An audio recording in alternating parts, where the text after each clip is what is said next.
The text came while I was calibrating a protein synthesis array in my lab. My phone buzzed on the counter and I glanced at it between readings. Sophia's baby shower, executive edition. Read the subject line of my sister's message. Below, in typical Sophia fashion, was a detailed explanation of why I shouldn't attend. Mira, I need to be honest with you. This baby shower is important for my career. My boss is coming, her boss is coming, half the C-suite from Nexus Financial will be there. These are serious people. VPs, directors, managing partners. I can't have you there talking about working retail at the mall. It would reflect poorly on me. Please understand, this isn't personal. It's professional. Maybe we can do lunch after the baby comes? I stared at the message for a long moment, then returned to my calibration. The array's readings were off by 0.003%. Insignificant to most, potentially catastrophic in my work. My phone buzzed again. Another text from Sophia. I know you're hurt, but think about it from my perspective. I've worked so hard to get where I am. Having my sister there in her mall uniform or whatever would undermine everything I've built. You get that, right? I replied simply, understood. Congratulations on the baby. Her response was immediate. Thanks for being mature about this. Love you. I set the phone down and looked around my laboratory. 20,000 square feet of cutting-edge biotech equipment. 14 researchers currently working on projects that would revolutionize drug development. $127 million in venture capital funding. And my sister thought I worked retail at the mall. My name is Mira Chin. I'm 31 years old. And for the past 7 years, my family has believed I work at a cosmetics store in the King of Prussia Mall. The truth is considerably different. I have a PhD in biochemical engineering from MIT. I founded Biosynth Solutions when I was 24. A biotech startup focused on synthetic protein design for targeted drug delivery. We just closed our Series C funding round at a $890 million valuation. Last month, the FDA fast-tracked 2 of our drug candidates. 3 weeks ago, Fortune magazine called to tell me I'd been selected as their Tech Innovator of the Year. The cover shoot was scheduled for this Saturday. The same Saturday as Sophia's baby shower. But my family didn't know any of this. They thought I was Mira who works at Sephora, or sometimes Mira who does something with makeup. They'd thought this for 7 years and I'd never corrected them. Why? Because at 24, fresh out of my PhD, I'd made the mistake of trying to explain my research at a family dinner. So you're going to cure cancer? My father had asked, trying to simplify. Not exactly. I'm working on synthetic protein structures that can deliver targeted therapeutics more effectively. So yes, cancer, Sophia had interrupted. Myra's going to cure cancer, everyone. Her tone made it clear she thought I was being pretentious. It's more complicated than that. Everything's complicated with you, Mom had sighed. Why can't you just say things simply? Sophia works in finance. Easy to understand. You work in, what? Proteins? What does that even mean? I'm starting a company to develop. A startup, Dad had groaned. Mira, those fail 90% of the time. Why didn't you just get a normal job? Something stable. This is my job. Playing scientist in some garage somewhere, Sophia had said, rolling her eyes. Very practical.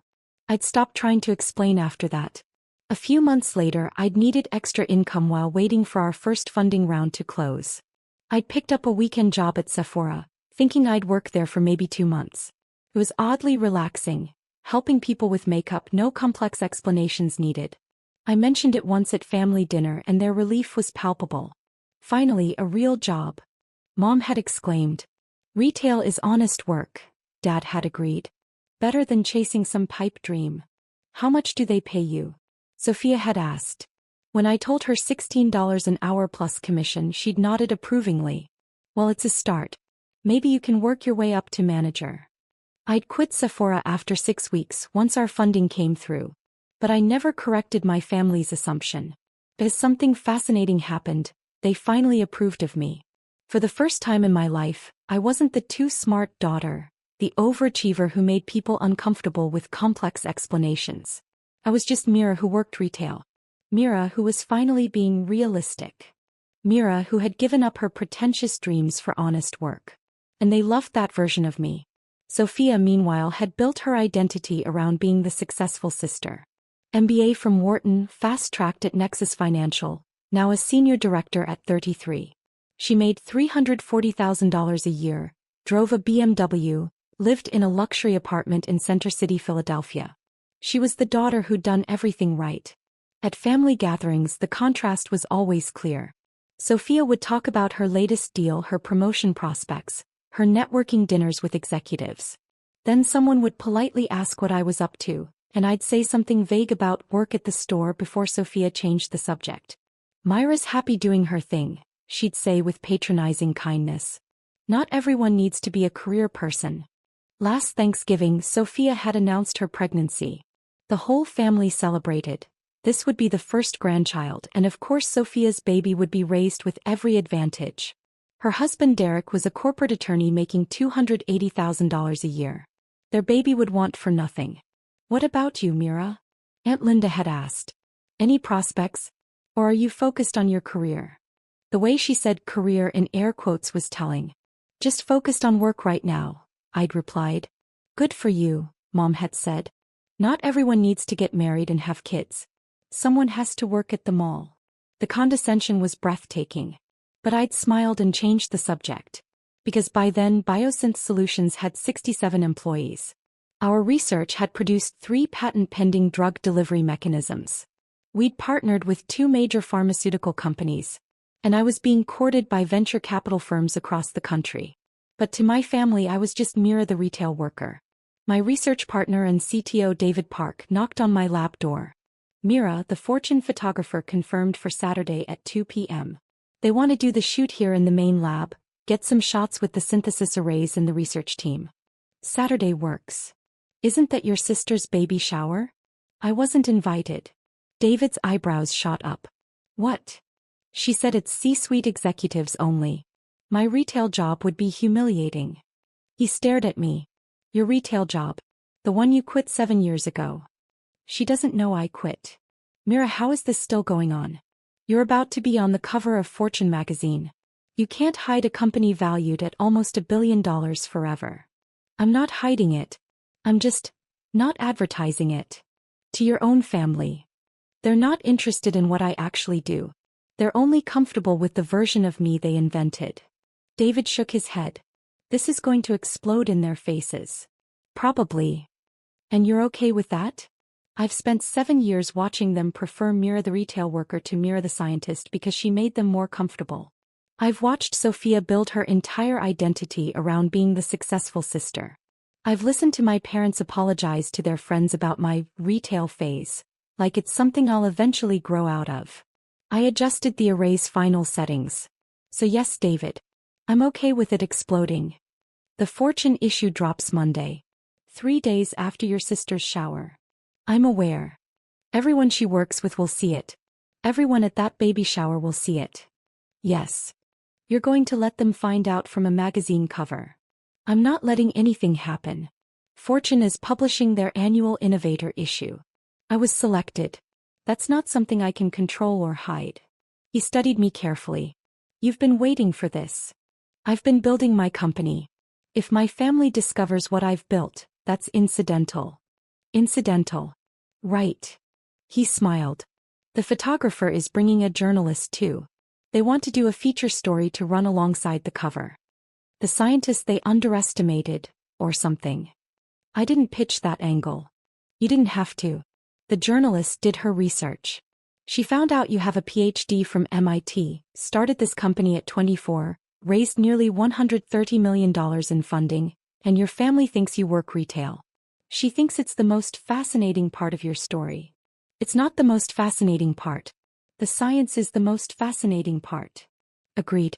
But the human element sells magazines." That Saturday morning I woke early and drove to the lab.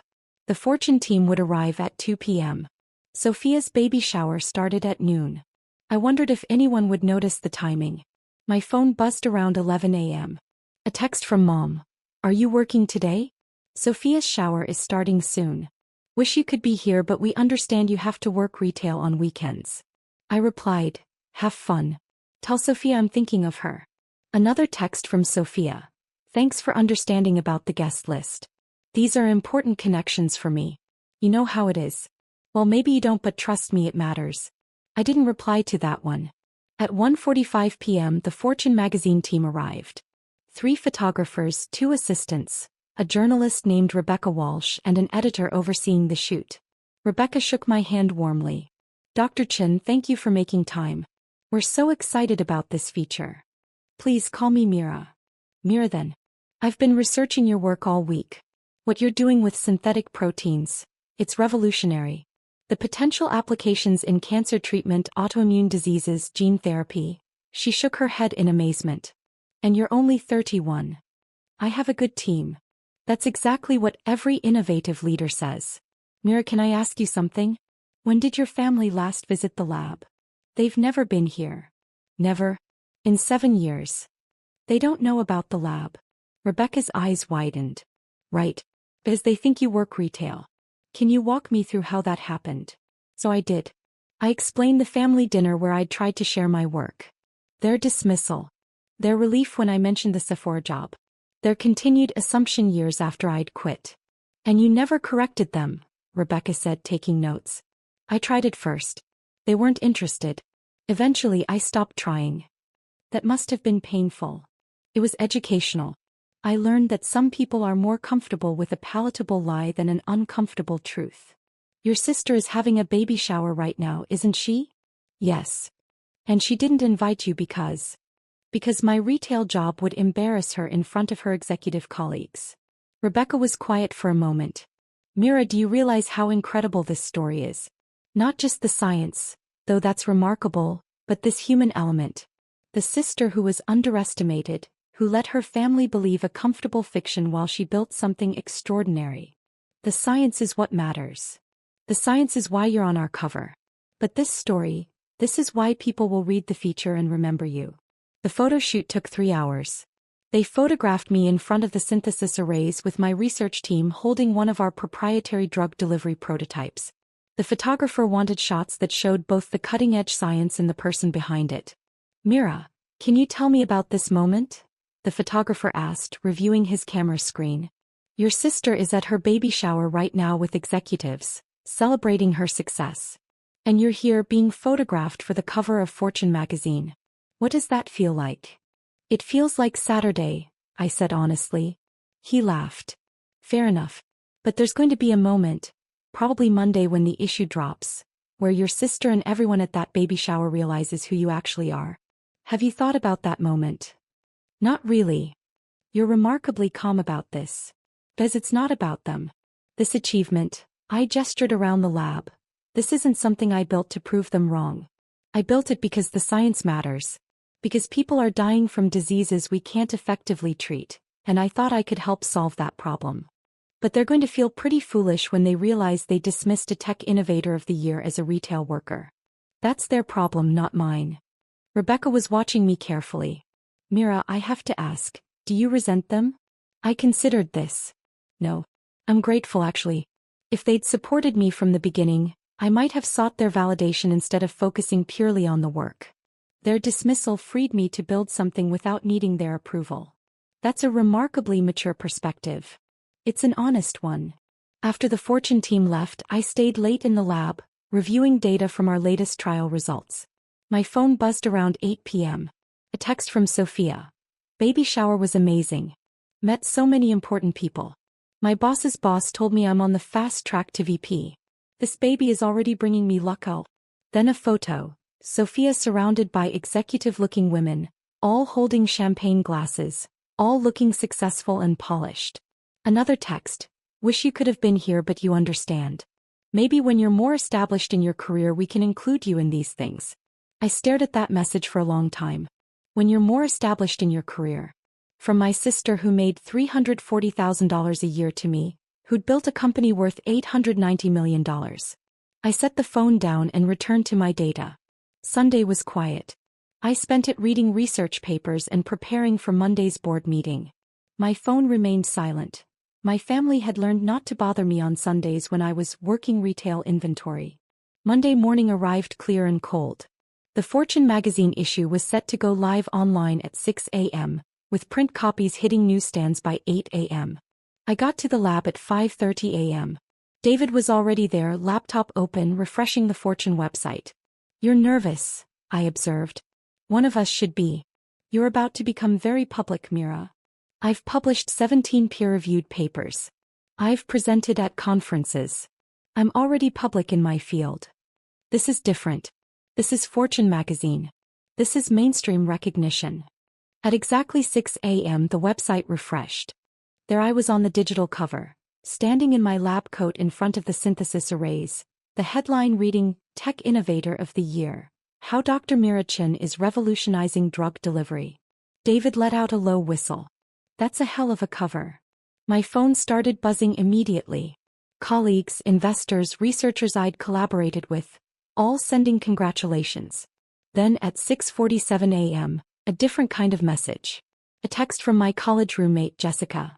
Mira, you're on the cover of Fortune magazine. Does your family know? I replied, they will soon. This is going to be insane. Call me when the chaos starts. The chaos started at 7:23 a.m. A call from Mom. I declined it. Immediately followed by a call from Dad. Declined. Then Sophia. Declined. The voicemails started accumulating. Mom, Mira honey, someone at my book club just showed me something on their phone and I think there's been a mistake. Fortune magazine has a picture of someone who looks like you. Call me immediately. Dad, Mira, I'm looking at Fortune magazine's website and I'm very confused. There's an article about a Dr. Mira Chen at some biotech company. Is this you? This can't be you. Call me. Sophia, what the F, Mira? I'm at work and my boss just asked me if I'm related to the Mira Chen on the Fortune magazine cover. I had to pretend I knew what she was talking about. Call me right now. I silenced my phone and returned to work. At 8:30 a.m., David knocked on my door. Mira, your sister is in the lobby. She says she's not leaving until she talks to you. Send her up. Sophia burst into my office 3 minutes later, still in her work clothes, mascara slightly smudged like she'd been crying. She stopped in the doorway staring at the space, the expensive furniture, the view of the Philadelphia skyline, the framed patents on the wall. What is this? She asked, her voice strained. My office. Your office. Your office at, what? This biotech company? Biosynth Solutions. She was holding her phone, the Fortune cover visible on the screen. This is you. You're really the tech innovator of the year. Yes. But you work at Sephora. You work retail at the mall. I quit Sephora 7 years ago, Sophia. I took that job for 8 weeks while waiting for funding. I've been running this company since I was 24. She sank into the chair across from my desk. 7 years. You've been lying to us for 7 years. I never lied. You assumed and I stopped correcting you. That's the same thing. Is it? Because I remember trying to explain my work at family dinners. I remember Dad calling it a pipe dream. I remember you rolling your eyes and saying I was playing scientist. I remember Mom being relieved when I mentioned working at Sephora because it meant I was finally being realistic. Sophia's face flushed. We were trying to protect you. Those startups fail all the time. This one didn't. Obviously. She gestured at the office. Clearly you're successful. But Mira, why didn't you tell us? Why let us think you were working retail? Because you were happier thinking that. You liked Mira the retail worker better than Mira the scientist. She was less threatening, less complicated, less competitive with your success. That's not true.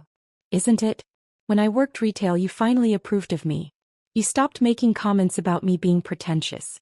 You stopped complaining that I used too many big words. For the first time in my life, I was the daughter who didn't make you uncomfortable. Sophia looked like I'd slapped her. So you just let us believe a lie to prove some kind of point? I let you believe what made you comfortable. And in the process I learned who you really were. What does that mean? It means I spent 7 years watching you build your identity around being the successful sister. The one who did everything right. The one who made Mom and Dad proud. And you needed me to be the unsuccessful sister for that narrative to work. That's not, I never. She couldn't finish the sentence. Saturday, I said quietly. Your baby shower. You uninvited me because my retail job would humiliate you in front of executives. Her face went pale. While you were at that shower celebrating with your C-suite guests, Fortune magazine was here photographing me for their innovator cover. Your boss was there, wasn't she? At the shower. Sophia nodded mutely. So this morning when the magazine dropped, she saw the cover. She realized her senior director's sister, the one you were too embarrassed to invite, is the tech innovator of the year. The founder and CEO of a company worth nearly $1 billion. How did that conversation go? Tears were running down Sophia's face now. She asked if I was related to you. I said yes. She asked why I'd never mentioned you. I said I didn't realize what you were doing. She looked at me like I was an idiot. You're not an idiot, Sophia. You just believed what you wanted to believe. Everyone at the shower saw it. Everyone I work with. My entire network. Her voice broke. They all think I'm either a liar or so self-absorbed I didn't know my own sister founded a major biotech company. That's unfortunate. Unfortunate? Mira, this is humiliating. I've spent years building my professional reputation, and now everyone thinks I'm either clueless or deliberately dismissive of my own sister's success. Again, that's unfortunate. But Sophia, how do you think I felt? Listening to you tell people I worked retail? Hearing you say I was still figuring things out when I was raising tens of millions in funding? Being uninvited from your baby shower because I'd embarrass you? She had no answer. My phone, still face down on my desk, was vibrating constantly. David knocked again. Mira, CNN is calling. Bloomberg wants an interview. And your parents are also in the lobby now. I looked at Sophia. Do you want to be here for this conversation? I don't know, she whispered. I don't know what to do. Then maybe sit there quietly and listen. David showed my parents in. They looked shell-shocked, older somehow. Mom spoke first. Mira, we don't understand. How is any of this possible? You work at the mall. I haven't worked at the mall in 7 years, Mom. But you said. I said I was working. You assumed that meant retail. I stopped correcting you after you made it clear you preferred that version of me. Dad was looking around the office, taking in the details. This is really yours? This company? These patents? Yes. You're really worth. He looked at his phone where he'd clearly pulled up the Fortune article. It says here your company is valued at $890 million. That was our last funding round. We're probably worth more now. Mom sank into the other chair. I don't understand how we didn't know. You didn't want to know. When I tried to explain my research, you told me I was being pretentious. When I started the company, Dad called it a pipe dream. When I mentioned Sephora, you were relieved. It gave you a simple story you could understand and control. But that's because we cared about you. Mom's voice rose. We didn't want you to be disappointed when your startup failed. It didn't fail, Mom. It succeeded beyond anything I'd imagined. I've created technology that could save thousands of lives. I've employed nearly 70 people. I've built something meaningful. But you'll never know how that felt because you weren't interested in the journey. Dad's face was gray. The baby shower. Sophia said she didn't invite you because my retail job would be humiliating in front of executives, I finished. Yes. While Sophia was at that shower, I was here being photographed for Fortune magazine. The room fell silent. Sophia spoke quietly. They want to know why I didn't tell anyone about you. My boss, my colleagues, everyone at the shower. They all saw the cover this morning and they're asking why I never mentioned my sister founded a major biotech company. What did you tell them? That I didn't know how successful you were. She looked up at me. But that's not really true, is it? I didn't know because I never asked. Because I was comfortable thinking you worked retail. Because it made me feel better about my own success. Yes. I'm so sorry, she whispered. Mom was crying now. Mira, sweetheart, we're so sorry. We had no idea. You had no idea because you never asked.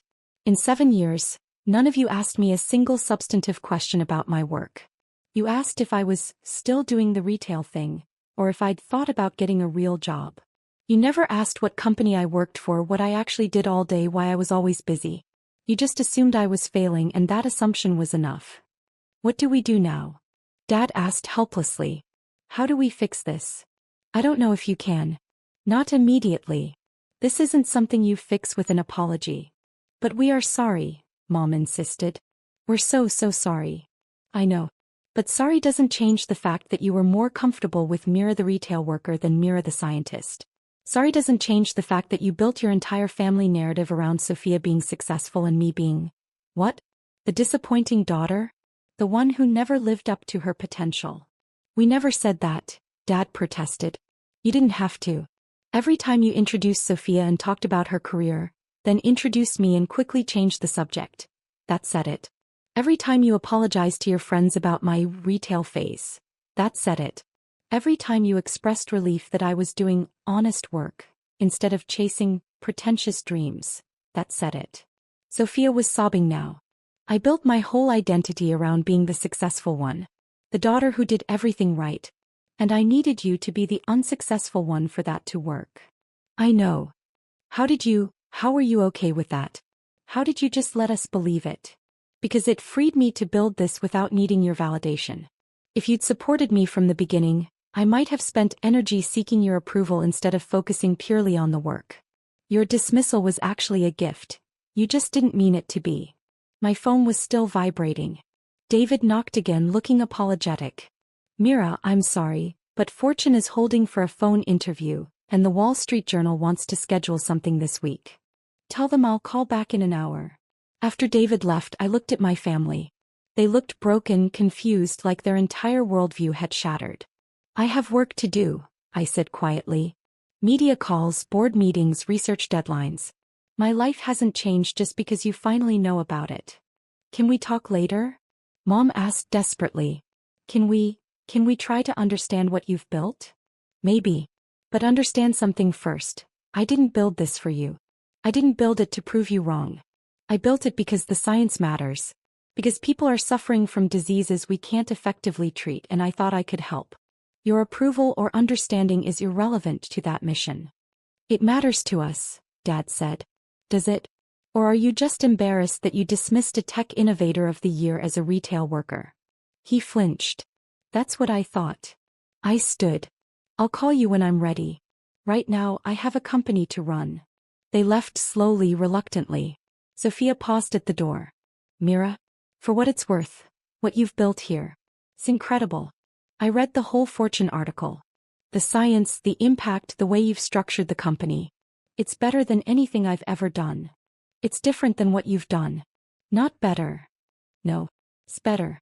And I'm sorry I never saw it. After they left, I sat at my desk for a long moment watching the city through my window. My phone had 93 unread messages now. David knocked softly. How are you doing? I'm fine. That was intense. It was necessary. They're going to struggle with this. Yes. Are you going to forgive them? I thought about this carefully. Eventually, maybe. But David, they didn't just fail to notice my success. They actively preferred me unsuccessful. They were more comfortable with a lie that made them feel superior than a truth that challenged their assumptions. That's not something you forgive quickly. Fair point. He paused. CNN is really persistent. And Fortune wants you for a follow-up feature about the response to the cover. Of course they do. The human interest angle is performing well. The scientist who let her family think she worked retail while building a biotech empire? Yeah, people are eating that up. Twitter's going crazy. There are already memes. Memes. He showed me his phone. Someone had created a side-by-side image. My sister's LinkedIn post from Saturday about her amazing baby shower with executive guests, next to my Fortune magazine cover with the caption, POV. You uninvited your sister from your party because she works retail. It had 47,000 likes. Oh, I said. It gets better. Someone found your sister's LinkedIn and noticed she never mentioned having a sister. The comments are pointed. I took his phone and scrolled through. Comments like, imagine being too embarrassed by your sister's retail job to mention she founded a company worth $890 million. This woman really uninvited her sister from a baby shower the same day her sister was being photographed for Fortune magazine. The second-hand embarrassment I'm feeling for this entire family. I handed the phone back. That's unfortunate for Sophia. You're really not bothered by any of this? By strangers on Twitter? No. By my family's assumption? I was bothered 7 years ago. Now I'm just observing the natural consequences. Over the next week, the story exploded beyond anything I'd anticipated. The Fortune cover went viral. News outlets picked up the story. Business podcasts wanted interviews. My inbox was flooded with speaking requests. And my family was struggling. Sophia took a leave of absence from work after multiple colleagues made pointed comments about her not knowing her own sister's success. Mom stopped going to her book club after someone asked why she'd never mentioned her daughter was a tech innovator.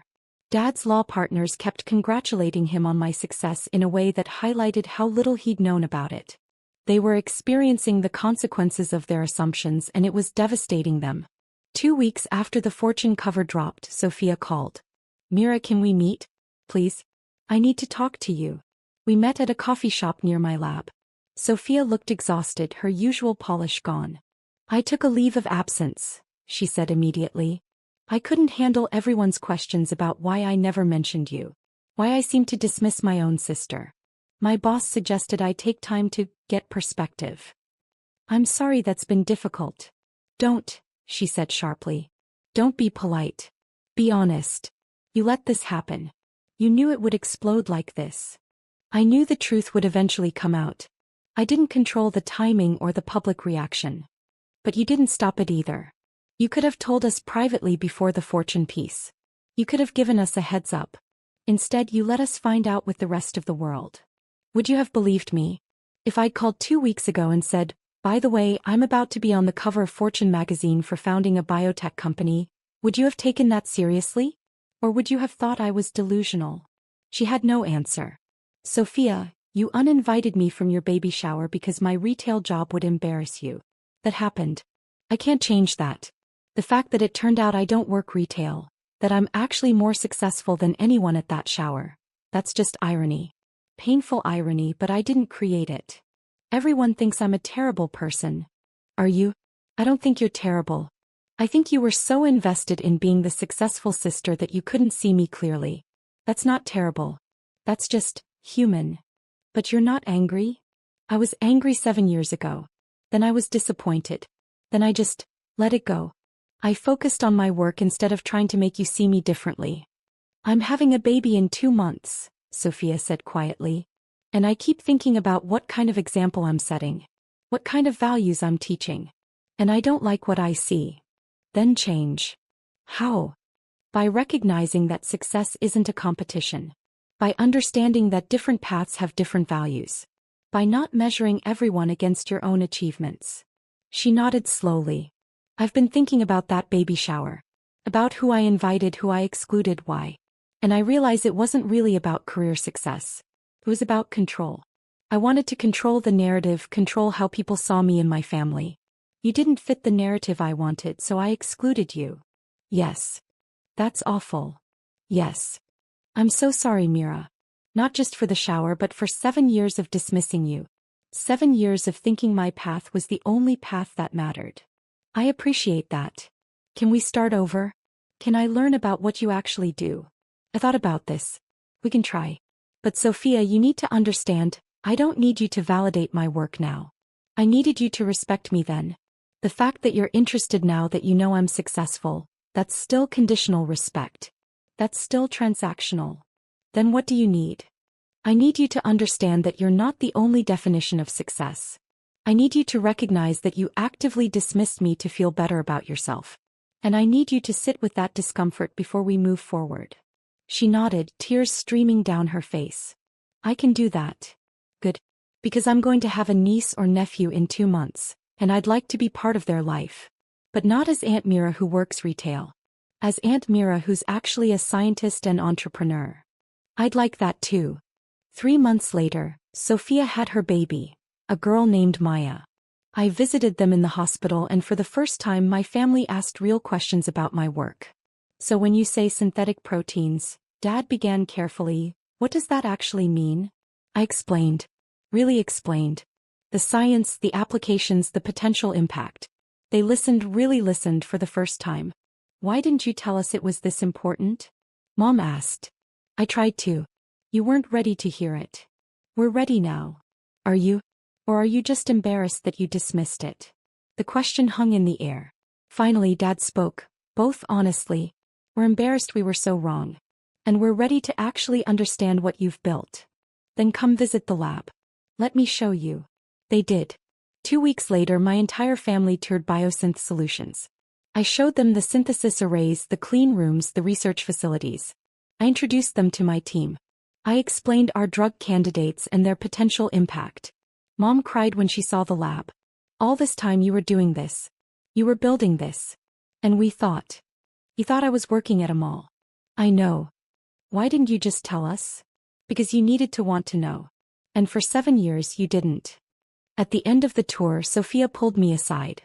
Mira, I want to say something. What you've built here, it's not just impressive. It matters. What I do at the bank, it's fine. It's lucrative.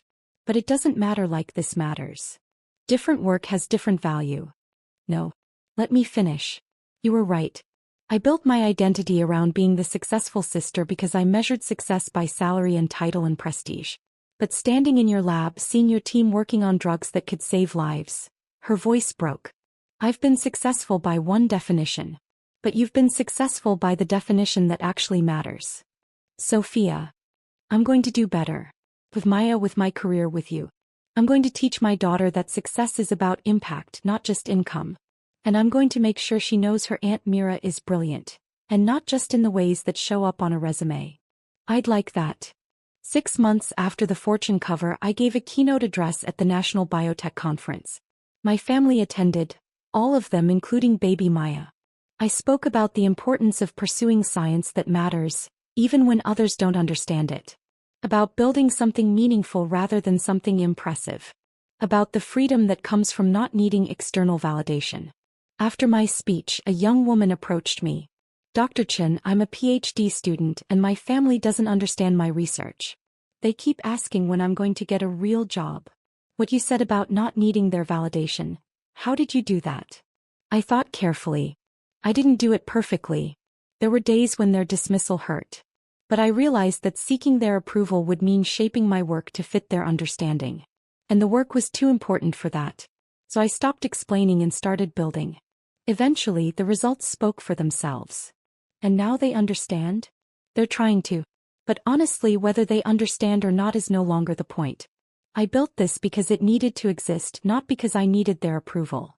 She nodded slowly. Thank you. That helps. After she left, Sophia approached with Maya. That was beautiful, Mira. And true. We didn't understand, did we? No. But you're trying now. Do you think you'll ever really forgive us? I looked at my sister, at my baby niece sleeping in her arms, at my parents watching from nearby. I think I already have, I said honestly. Not because you earned it, but because holding on to that resentment would take energy away from the work. And the work matters more. Even more than family? The work is family now. My team, my research partners, the patients who'll eventually benefit from our drugs. That's family too. You're my blood family and I love you. But I don't need you to complete me anymore. She nodded, understanding. You built something bigger than all of us. I built something that mattered. Whether you saw it or not didn't change that. We stood there together watching the conference attendees network and discuss breakthrough science. My family finally saw me, really saw me, for who I was. But the truth was I'd always been this person. The brilliant scientist, the innovative entrepreneur, the tech innovator of the year. They just preferred to see me as Mira who worked at the mall. And I'd let them because their limited vision had given me unlimited freedom. Sometimes the best revenge isn't proving people wrong. It's building something so meaningful that their opinion becomes irrelevant. And that's exactly what I'd done.